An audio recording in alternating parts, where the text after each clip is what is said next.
Great. All right. Paul, what's going on? Hope things are Glad to be well. back. We just finished the anti-hero, but we finished with the discussion of the narrative redemptive arc of heroes. And so probably obviously the best example will be a what do we call it? Pure hero, Right. the um, the hero that is bathed in goodness, and it just I think we call him the virtuous hero. virtue. Yeah, we call it the virtuous hero. That's right. Yes. The hero, the virtue-driven hero, the virtuous hero, Yep. and how the virtuous hero might turn to darkness and then go back. So this kind of we talked about redemption and I outlined it in the mode of the anti-hero. But this is a different deal altogether, and probably a better example because we're talking about someone who goes from virtue to not just liking virtue and taking it ends justified the mean approach, but flat out villain. I think we need to start though, and this is going to lead us to, I believe, discussing Star Wars. But at least it's the good. We're not going to dive into the sequels. No, Praise that. we're talking the original trilogy. Right, and I know this makes us sound old, but I think most, and I'd be happy to talk about the sequels if they weren't, dumpster fires. I'd be happy to talk about them, but since there tends to be an agreement on all of those except for maybe Force Awakens, but even that. There's going to be someone that's going to flame us in the comments somewhere. Oh, that's totally. You know what? Go ahead. That's fine. That's fine. If you like them. That's totally fine. It's not, and if you just like complete chaos and no plot thread at all, then good for you. Enjoy it. That's great. But before we go too far into that, I think we need to define redemption or provide at least an example of redemption or give people a sense of what that, because sometimes we jump into these terms. People jump into these terms. We're professors. We will start talking about something and use buzzwords, and we think everyone seems to think they know what it means to be redeemed. Absolutely. And I've always it's not really a redemption, but there's some that think it's kind of the turning. But why don't you kind of talk about how you see redemption? Yeah, I think this is good because a lot of times, like you said, we get stuck in our own kind of churchies and we talk about these terms, like you said, we throw them around because we've heard them so many times. But to those people out there listening who may or may not have a good solid idea of it, I think we should lay it down. So this is good. So when I explain redemption, especially to my students, a lot of times I try to use the example of something financial, because it is truly a financial term. To redeem something in the broadest sense is a financial term. And so think about a coupon.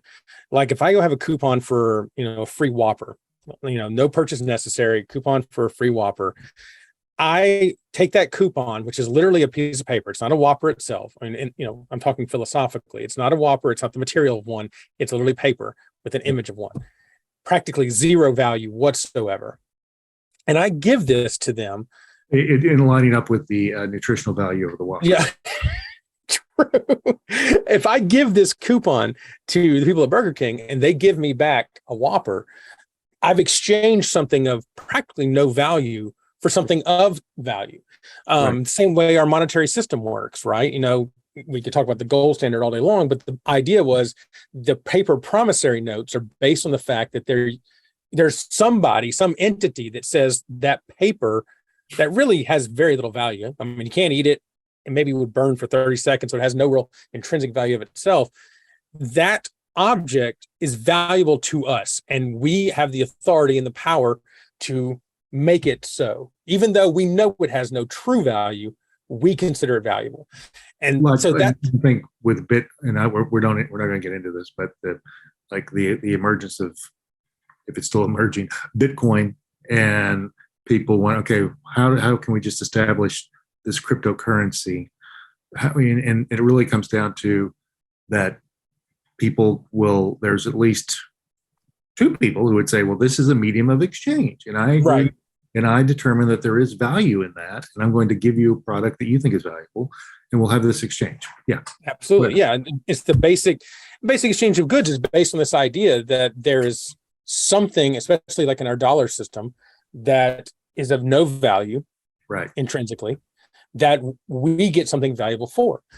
And so this is the idea of redemption. This is what it means to redeem something, is to take something of lesser or no value and have somebody deem it valuable, hence the word redeem, deem it valuable enough to give you something of value in exchange. And so as we talk forward, especially in the life today of the fallen hero, and look especially into the future of the Hall of Faith in the Bible and the biblical example of redemption, it's important to understand that when we talk about redeeming, especially in the work of Christ, especially in the work of souls, that goes back to that exact same example. We exchange our unrighteousness, our technically, to put it in this terms, worthless souls, in exchange for Christ's salvation, Christ's worth, infinite value. He basically gives us his perfect life in exchange. And so it's important to kind of have this model as we go forward. Okay, so we get the eternal whopper in exchange for the eternal whopper. Right, but that's the way to look, because we don't have value absent. Yep.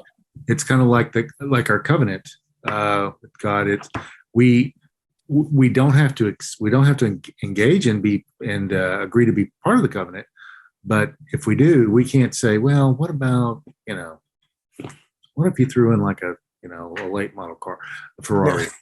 We can't bargain, right? So okay, absolutely. So great. Yep. So that's redemption. We're getting something undeserved, obviously, right? Undeserved. Nothing to the table. Usually, and I'll throw no purchase necessary. I'll throw in a little contract law. Typically, both parties have to bring consideration to the table, which means both parties are getting something out of it, right? And there's fairness. There's at least that sense of, that party A may be getting more out of it than party B because party A is snookering party B, but there's got to be some sort of exchange of value. But we bring no consideration to the table. None. And that's why that's why our relationship with God is a covenant, not a contract, because we really don't. Yeah. Now, once the history of covenants is that we have to do what he tells us to do. That's part of the agreement, right? And then once we do it, it's a break. So that's great. So that's redemption. We get something for nothing, essentially, that has value on a limited basis once we accept Christ and come to cash it in for that better term. And I think this is important, especially as we talk today, like I said, through Star Wars and the character of Vader as we talk about him. Obviously, we don't have a salvation in the Christian sense, but there is a salvation of character. And when we have a redemption, we still want to keep the same definition. This is our working definition, but we still want to have an idea of what worthless was there before with Vader and what was infinitely more valuable that was exchanged. Where was the exchange happening? And so that's where we wanted to really start this discussion and lay down the foundation of this. Okay, so what? So Vader gives up nothing. I guess everyone probably knows the story, right? He's. If they don't pause this now, go binge all three of them. Yeah, the first three. Yeah, the original three. Although there are some websites where you can look at the order, but just start New Hope, Empire Strikes Back, and Return of the Jedi. Yes. And even with Return of the Jedi, they're starting to, get the Ewoks in there. But the batting average, maybe the Star Wars batting average is at least within the thread, the narrative thread, like Rogue One and whatever is good. Yeah. So this is it can't be spoiler alerts because it's been 40 years, but I know Vader is initially Luke's dad and Leia's dad, and he is a Jedi, which is, how they're the purest form of Joseph Campbell's heroic ideal, I guess. Yeah, and they're an interesting version of it. I mean, if you would afford me just a slight philosophical tangent, I think there's something very interesting, very Platonic about the Jedi.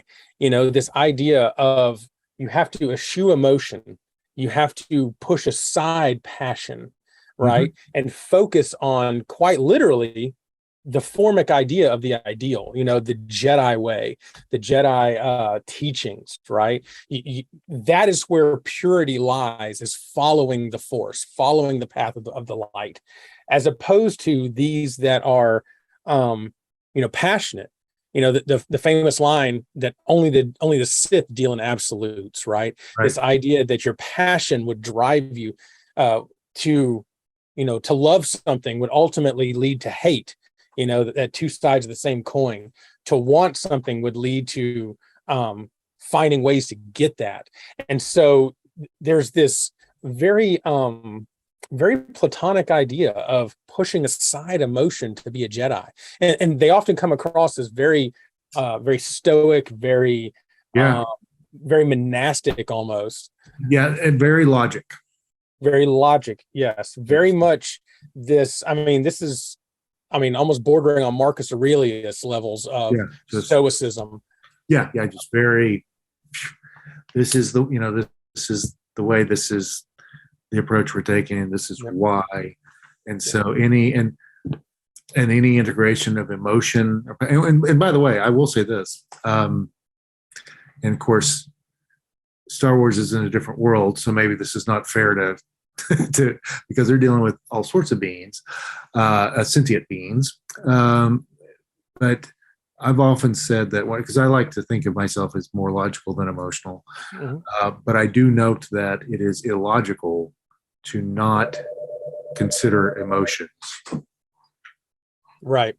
And there always has to, we as human beings, it's almost impossible to completely push aside emotion.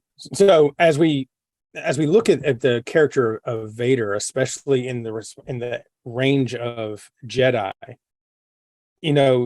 Vader's so interesting because he's had both sides, right? As a Jedi, as Anakin, he had Obi-Wan, who followed Qui-Gon, these classic Jedi masters. Right. But he was also a Sith, and so he was trained by Palpatine, Darth Sidious, and so he's got these two threads running into the middle. And this is really where I think we see the fallen hero, where he has it's kind of like what happens when a cold front and a warm front meet. You have chaos, you have a tornado. I'm assuming that's meteorologically correct, if not a hurricane. Either way, you have a meteorological event. And so you have this chaotic moment where this and this meet and crash in the middle. It's like one of my favorite lines from The Dark Knight, where Joker says, our relationship is what happens when an immovable object comes in contact with an unstoppable force. You're just going to have chaos. And so Vader represents this undoing of that stoic tradition that, that, like I said, almost Marcus Aurelius, very Platonic kind of mindset, even though there's a very, kind of two different philosophical worldviews, they still kind of come with this idea of pushing aside passion, pushing aside intensity, focusing on pragmatism, logic. And you see this unravel in place of passion for Padme, and the loss of her in the process of giving birth to Luke and Leia, and watching this guy who was supposed to be the virtuous hero, the paragon, the one to bring balance to the Force, unravel. And this is where I think is interesting. And I know you want to say something. Before we just say that last thing, I want to kind of set the stage. This is what I think is really interesting. It was always said that Anakin would bring balance to the Force, the light and the dark, the two held in tension. Ultimately, and this is really, I think, where I think we should start talking about the idea of redemption. At the end of his life, that's ultimately, I think, what he did. Yes, he was a wrecking ball of emotion, and he did all these things with the Death Star and all these deaths and things like that. And he was a villain, truly. But balance was struck in the man at the end of his arc. So let's kind of pick up with there. Okay, so he did achieve he achieved his prophecy, right? Absolutely. There was a sense in which the light and the dark. So do you think that since Vader um, achieved the prophecy, that is ultimate proof of his redemption?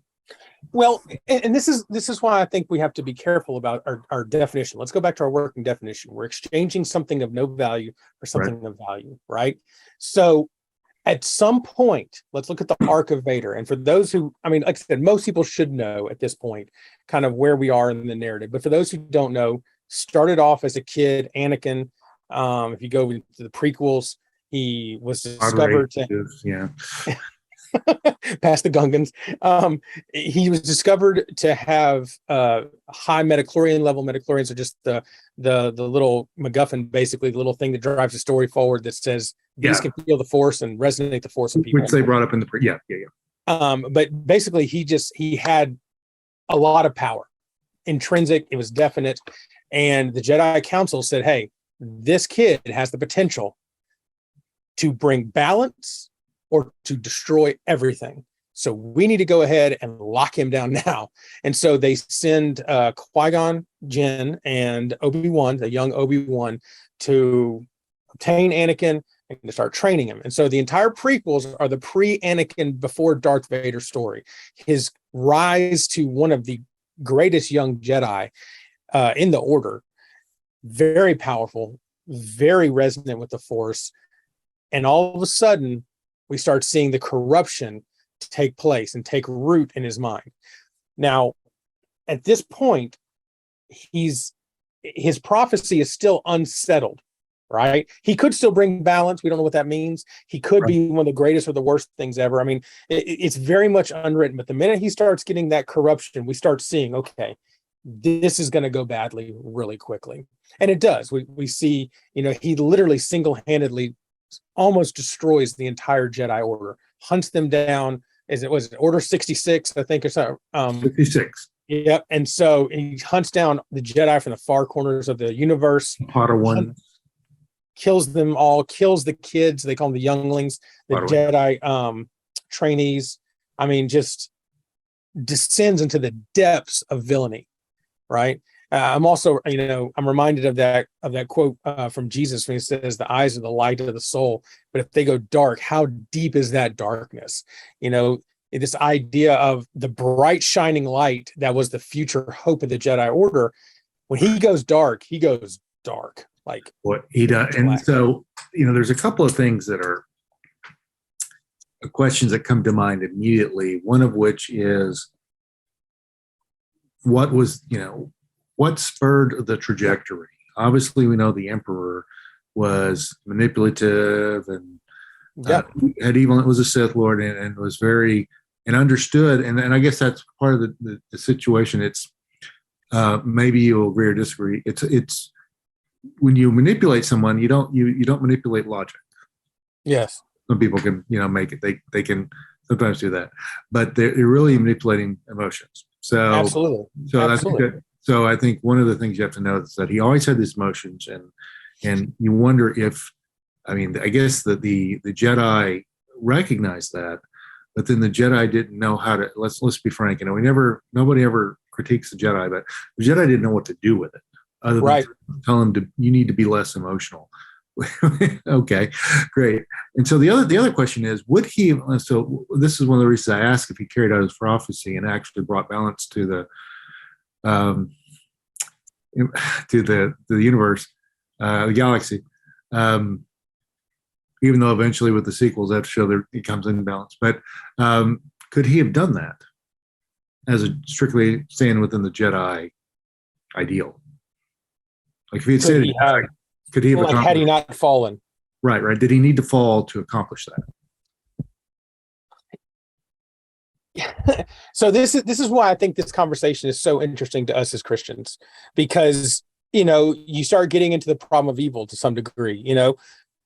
If God knew that humanity was going to sin, why make them to begin with? Why not perfect them to begin with? Well, that's a whole different discussion in and of itself. But the hot take of it is ultimately there's free will, and we see this great image of our humanity in Anakin. I mean, he's a perfect analog, I think, especially from a Christian sense, of this idea of God's chosen path for us, Right.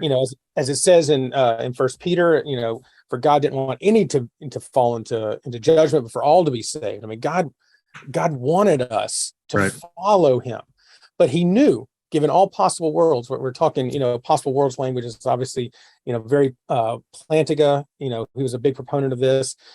God knew in his divine perfect wisdom that if he was going to have creatures with a free will, there had to be a choice that they would fall. It cannot be, it's kind of like a square circle. It cannot be the case that God can preordain and determine one set of events and at the same time give absolute freedom of will to attain those events. They just don't happen. Those two things don't work. And so in free will, especially in the case of Anakin, he had that option. The prophecy was not a deterministic thing. It was, he's going to bring balance, which I think is such a fascinating part of this. So to answer your question, or maybe kind of go further along the road on your question, did he fulfill his prophecy? I think he did. Now, granted, he went deep, right? But when we kind of use that analog to us, take the narrative of the Bible, right? Obviously, the narrative of Star Wars, narrative of the Bible, totally different. But if you take this narrative, especially of Anakin, he would bring balance. Everything would equal itself out. There would be peace and harmony again. You see, obviously, the rises and falls and how they equal out. We'll take that to the biblical narrative. There was peace in the presence of God. Sin entered. Humanity went into depravity. So how do we pull out of this? Well, the biblical narrative, some people could say, and I think it's a good example, the biblical narrative is the glorification of God by the redemption of a fallen, sinful, broken mankind through the death, burial, and resurrection of his son, Jesus. And that shows that arc and trajectory to even itself out. Same kind of thing that Anakin follows. Did he balance it out at the end? He pulled himself out of this downward spiral. Vader at some point, and we're skipping ahead a little bit to the end of Return of the Jedi, Vader had the option to finish off Luke. Yep.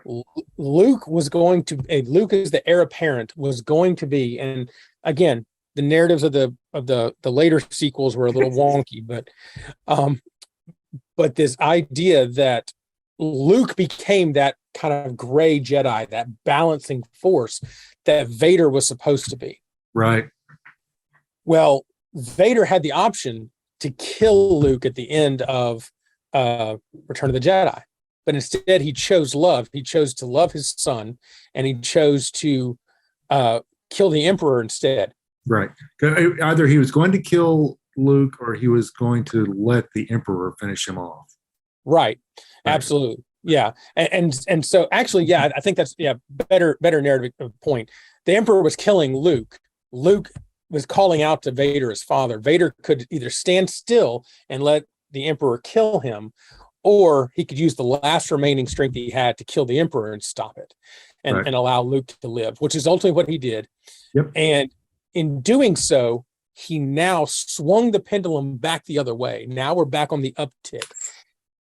Vader's death ultimately put Luke in the position to be the balance in the Force. Yep. Because we hinted earlier especially in the Empire Strikes Back, we see Luke having these dark moments when he's on Dagobah training, when he goes into the cave, he fights Vader and he sees it's himself, so there's obviously a tension in Luke as well.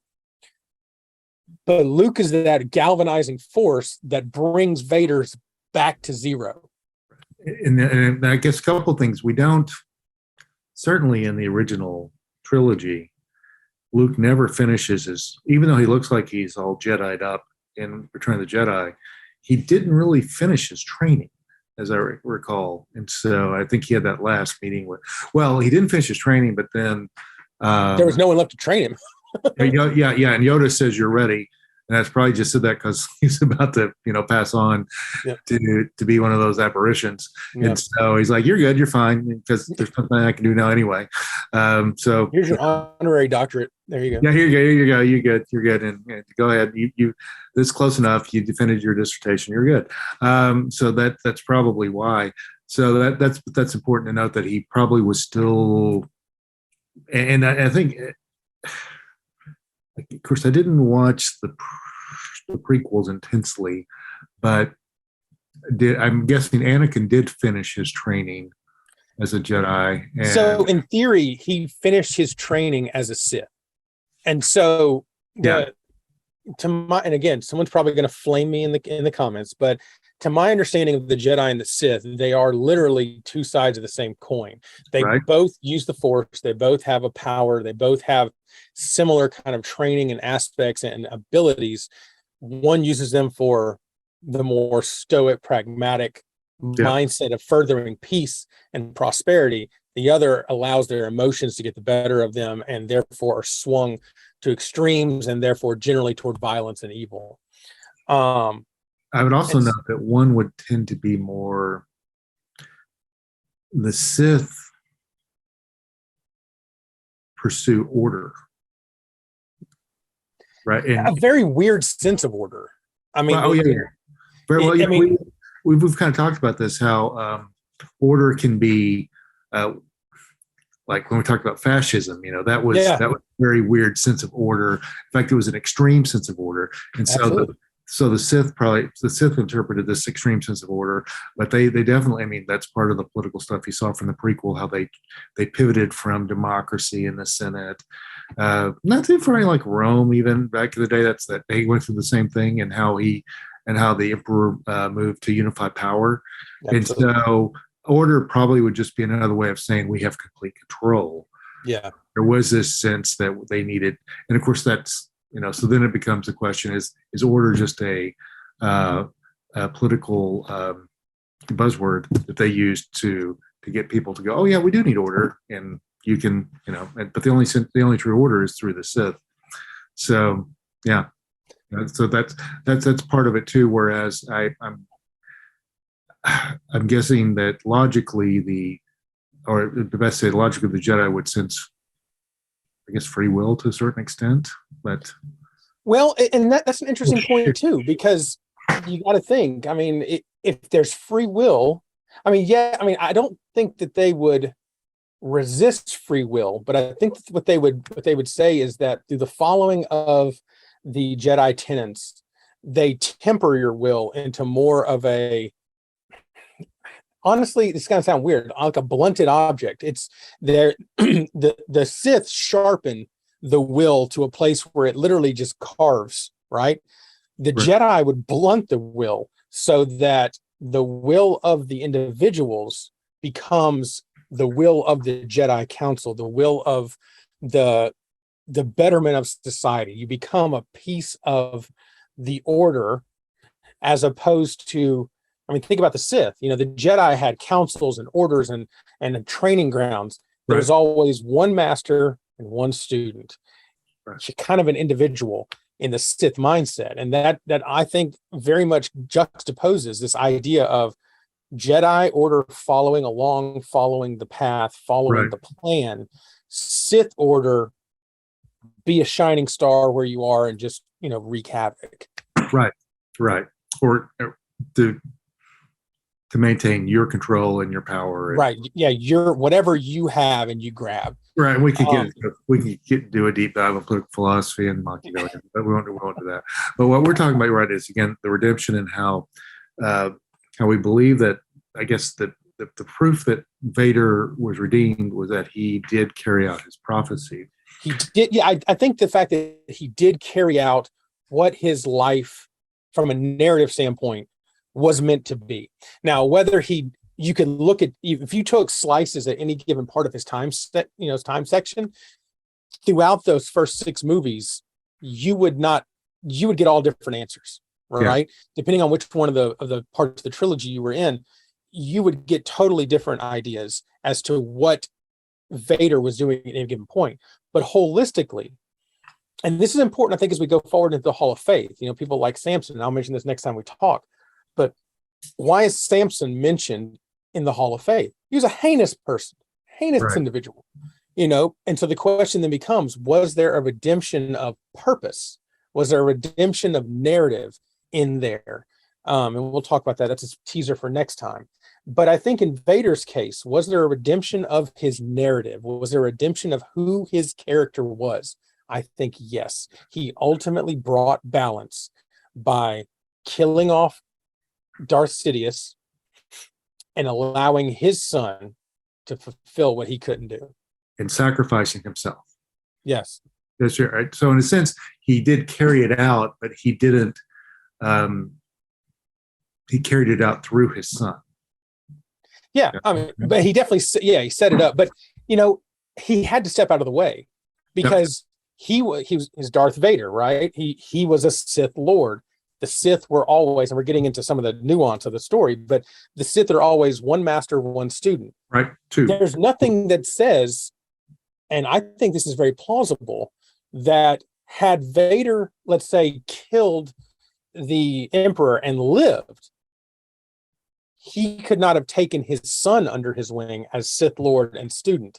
And now the Sith propagate, you know.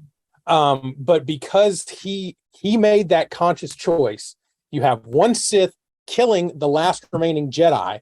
And so he has both of these smashed together. Who's he going to choose, light or dark? Right. And he chose light to bring himself back to a place of narrative. I mean, it's a zero-sum game. He came back to zero. Right. And I think it's important to note, and we'll say this and then we'll transition to setting up for the Hall of Faith. But there's all these elements in even in Lucas's wooden dialogue. We can note, and also I like Revenge of the Sith. I think it's a good movie. But in Return of the Jedi, we see there's all these elements in the prequels that leading into the first three movies, the original trilogy, that show us what makes and how evil shows what makes Anakin Darth Vader. And the note that, and all of us, I think, deal with this, how evil and Satan do an incremental slow build to take us to the dark side. Yes. So since we're all, as believers, we are hero, if we want to call it that, virtuous heroes in the spiritual warfare, how we can be slowly dragged to the wrong side, like Samson was, and how we have to fight that, and but at some point we will fall because of our sin nature. Right. Then the redemption is God bringing us back, but not just giving us something that we don't deserve, that mercy, and giving us salvation, but also using us as part of the gospel narrative. Yes. And we get to play our role in it sometimes without even knowing it. And I think as we use, language, obviously, we want to be careful with the churchese, but, like a lot of times we'll talk about one of the parts of salvation is justification. Right. Justification, to justify something, means to bring back to balance, to square senses. We have to square it up. And so when you accept Christ, you become justified. And so in the narrative of Vader, I see this moment where he comes back to zero. I keep using that kind of language. That is his justification. And as we talk, kind of looking at the image of the Hall of Faith, I think what's really neat, if you remember, at the end of Return of the Jedi, when Luke burns his father's body, you have now Anakin as a young man, as the Jedi he was, not the Sith, but the Jedi he was, standing in the Hall of Fame, Hall of Faith, I guess, of the Jedi Order, with, Obi-Wan, Yoda, these other kind of characters that would be almost an analog to our Christian version of what we consider the Hall of Fame. And just to clarify, in the original, because Lucas keeps making changes to it. In the original movie, when it first came out, the original release, theatrical release, obviously Anakin wasn't around. So that Hayden Christensen wasn't around. They actually showed the man who was Alec Guinness, right? No, Alec Guinness was Obi-Wan. They showed David Prowse, who was the physical presence of. That's right. Yes. Obviously, James Earl Jones is the voice, and he's famous for the voice. But the guy who would walk around and be Darth Vader and do the physical acting, it was him. But then they replaced him with and just like they had hand shooting second, whatever. So there's that, just a little programming note, but I doubt you can find that anywhere unless you have a really old VHS, and you wouldn't have a machine to play it with. So, but now we're looking at that redemption and the role and the sacrifice that each of the members of the Hall of Faith played. And so that's what we're transitioning into episode 20, is breaking down the heroic aspects of the Hall of Faith, right? Yes. And where they fell and how they were all, excuse me, ultimately redeemed in their character narratives, especially in our case, in our context, how it relates to the biblical narrative. Right.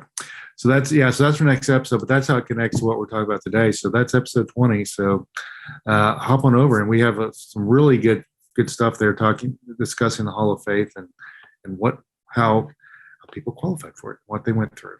So, all right, good stuff. And we'll pick up on that, and everyone just hop on over to episode 20. May the force be with you. Yes, may the force be with you.